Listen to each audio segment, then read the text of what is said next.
All right, for today's staging lesson, we're in my kitchen. Why? Because I never get the house to myself before noon, but today I do. So we're going to utilize the kitchen island for today for some super simple styling tips for your booth. What we're going to decorate is pretty much these 3 pictures. They are not the exact same, but they are very, very close. So if you have a buffet, a sofa table, a coffee table, anything, you could decorate like this, especially if you are trying to sell the piece of furniture. Because remember, a lot of times the less we fill up that piece of furniture, the more likely it is going to be a quicker sale. That doesn't mean that you can't use these techniques or ideas to do a full display. This would just kind of be step 1, and then you would fill in. Or again, thinking about splitting something into thirds, maybe you do this on 1/3 of the piece of furniture, and then you do something similar on another section, similar on another section, or you do one section completely plain that shows off that piece of furniture, but then the other 2/3 of that piece are covered with vignettes so that you can sell those small things that people can grab and spend $20, $40 on. First up, the first thing that you can do when you are using pieces like this is you can just line them up together. Bam, we're done. Okay, so that's one technique. You can spread them out, but to me, this does not look as good as simply having them closer together, okay? Closer together feels more decorated than when things are spaced out, okay? So making huddles. Now, this cutting board is probably not long enough. I like this one better. You can also anchor your pieces, and all anchoring means is basically layering. So I can layer these pictures by putting them on a cutting board. This cutting board is borderline not big enough, but that automatically adding a layer is going to look more curated, more polished. It's a step up from just having things sitting on the counter. What else can we do to layer? One, you can take literally a scrap board. It doesn't have to be a cutting board. It could be a shutter that you turn on the side. It could be a picture or a mirror. It could be that you have 3 smaller picture frames and you could lay them sideways all together to make the illusion of like a charcuterie board. Basically, I'm putting out a board and I'm putting my goodies on top. You can also always use fabric. Now, I can use fabric by spreading this feed sack out and it being fat, okay? This gives me a nice anchor, and then you can fill things in if you want. You can also take that piece of fabric. So the thing I forgot to mention is that Brooke, personally, I never leave something flat like this. Like, I never would. I would either fold it in half like I'm getting ready to show you, or I would take this and make it messy. So I would literally do that and then place my pictures. And because of the bunching, that would probably automatically get me to switch kind of how I had them so that it was based off of the wrinkles. So I would do something more like this. I would always have things wrinkled. I don't know why, but to me, it just looks better than if we have things all smooth and straight.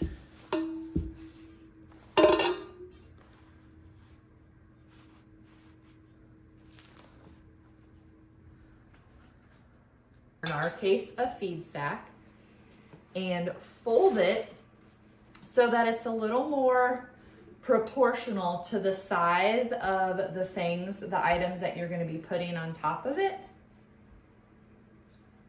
Okay, that looks really put together too. So that's one option.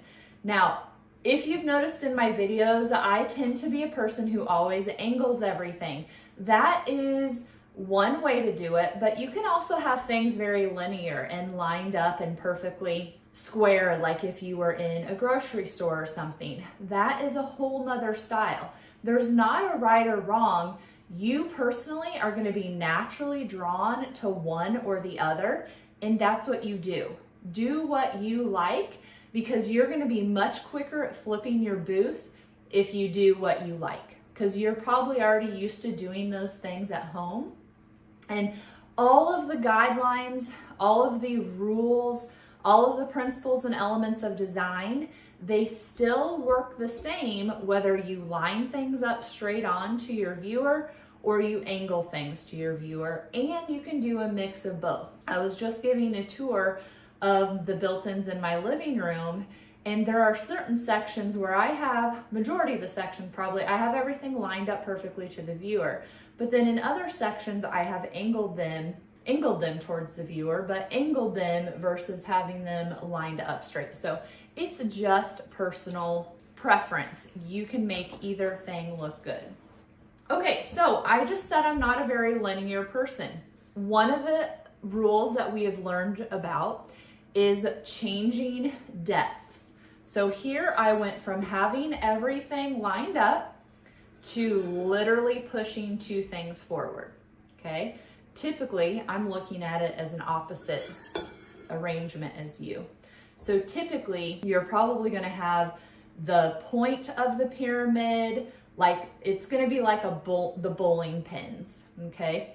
The smallest single item is gonna be in front, and then you're gonna get bigger and bigger and bigger the farther away from the front you get, just like bowling pins, okay? You could have this. You could have it in the center.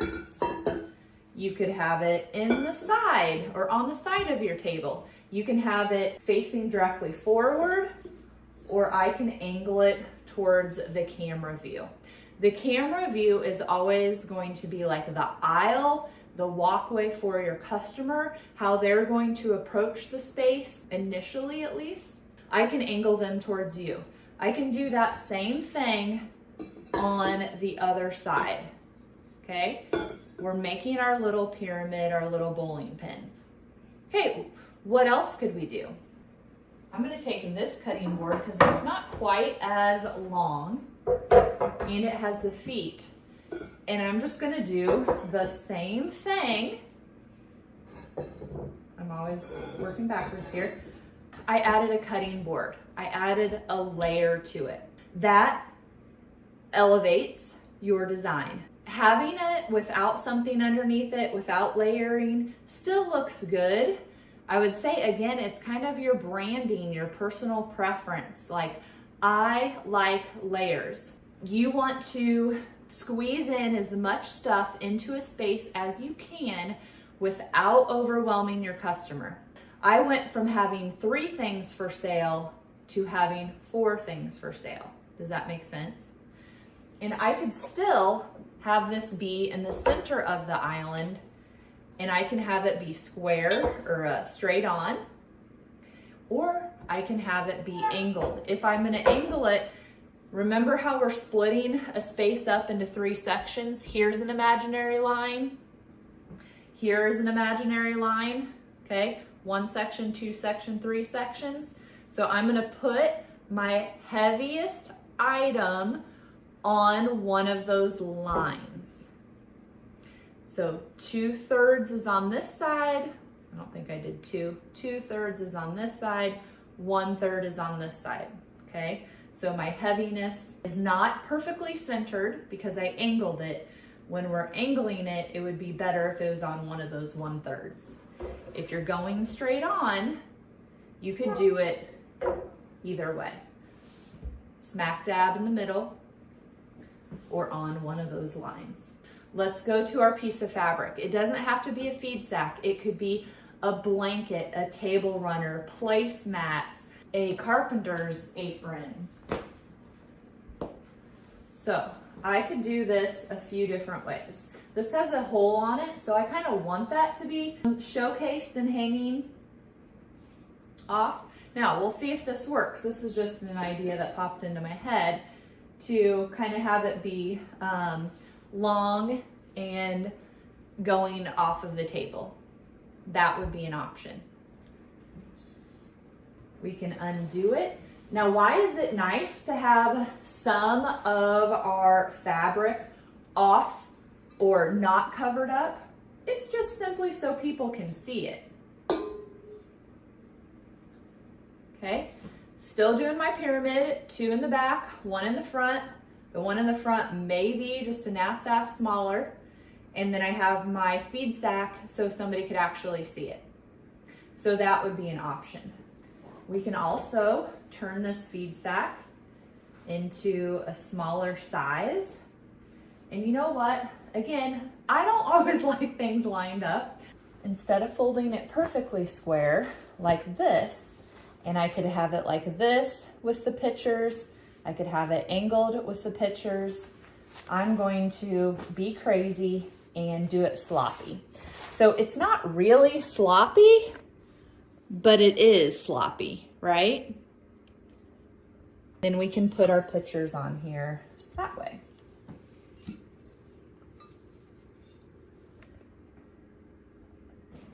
We can do this, and you could even do this in the center. Probably change a little bit, something like that. And then we could even do some of that layering. So I could do something with the cutting board on top of the feed sack, or we can put the feed sack on top of the cutting board. So what way would be the best for that? We don't want to have it completely covered up. So maybe this is a time where we want to make it skinny. I think going across the whole table is a little bit much. So maybe we fold it in half. And maybe then I have it overlapping.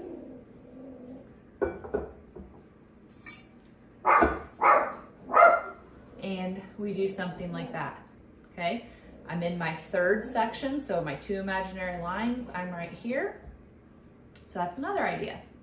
Another thing to always think about, we're changing up our textures. Metal, fabric, wood. Okay, so this time I grabbed some books.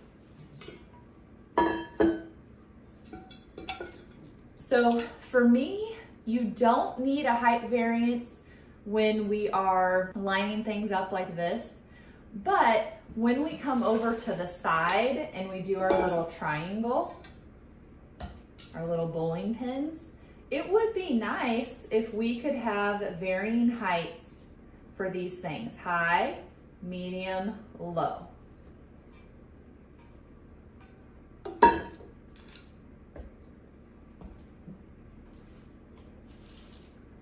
That is one of the reasons I love books, because you can use them so quickly and easily as a riser. Now, these can be a good pop of color, or you can always turn them so that the book pages are showing to get more of a neutral color.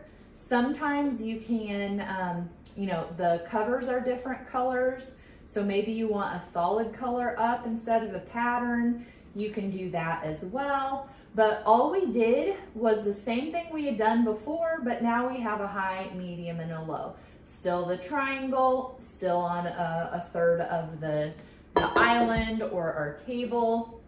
And then we could layer again. I could do just books and the feed sack. And when I'm doing my tails, I don't know if this is really a rule, but to me it looks better with a longer and a shorter. It doesn't look as good when they are equal.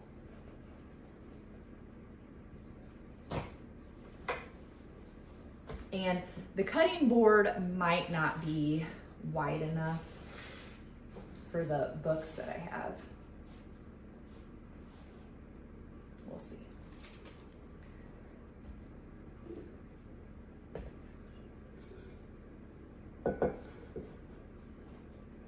Okay, so we can make that work. Let me fold that over for a second. Okay, so we could put a stack here, folded like that. I don't think it looks too bad. I'm just looking in the camera. But we could also just use that like a stair step. And then you could add some things down here if you wanted when you're finishing out your book.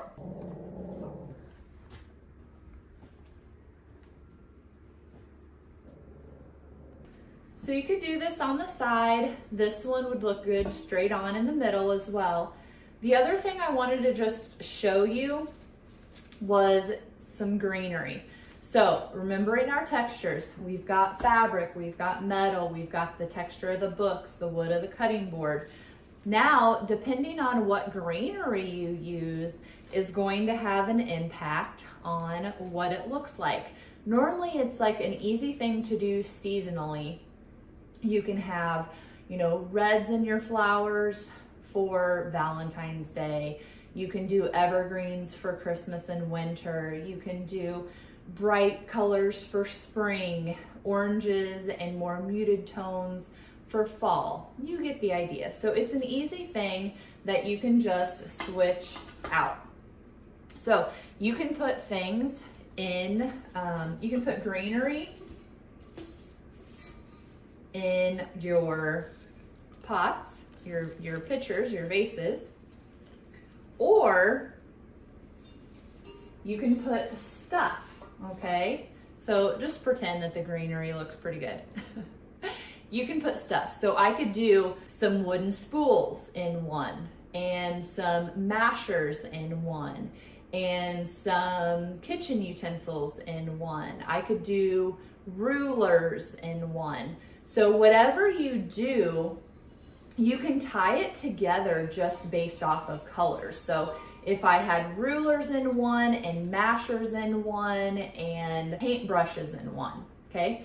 They don't necessarily, those three things go together, but what makes them go together is that the coloring, the neutral coloring. You do not always have to put your greenery in something, okay?